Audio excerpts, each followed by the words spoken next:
show you what it looks like from the seat side. You're just gonna place your head against the back of it and press. Okay, so now you gotta find the range for your wedge. So the wedge for me would be like right here.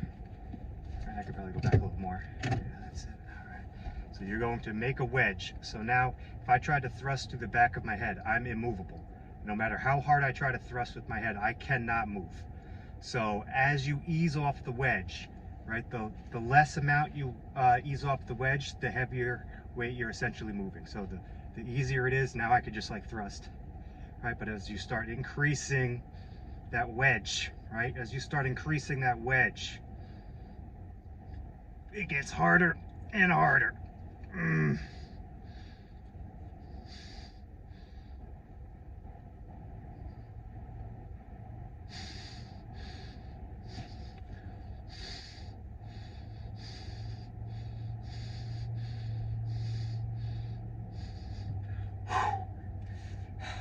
Now that's for the straight back. There's a contact point right in straight back of your head.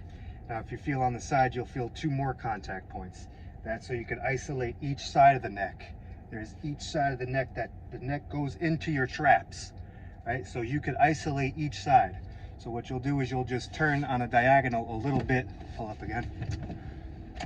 So you're just gonna turn a little bit on a diagonal, right? And then you're gonna thrust through that. So now you don't even really need to keep your arms wedged, locked like this, because you don't need much resistance for your neck because it's not a strong muscle. So as long as your resistance is stronger than the actual muscle, it doesn't really matter what you use as the resistance, because you won't need to use your muscles to resist the movement. So now I'm just thrusting through that contact point on the side. So now only the left side is not activating. The left side of my neck is not activating, just this right side. So as you thrust through, you just boom, that's it. Look at the range of motion, that's it. And I'm providing resistance with literally one hand. Switch to the other side. You might be able to see it a little better on this side.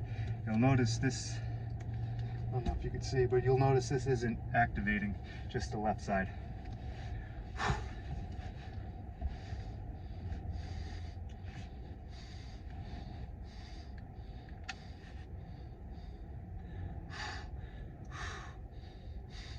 And again, just thrust through. Instead, you're just thrusting with your front pec, basically.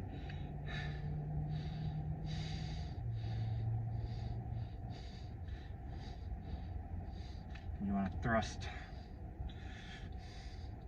straight through. That's it.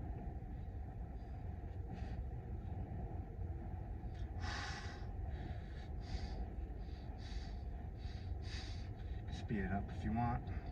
Do whatever you want.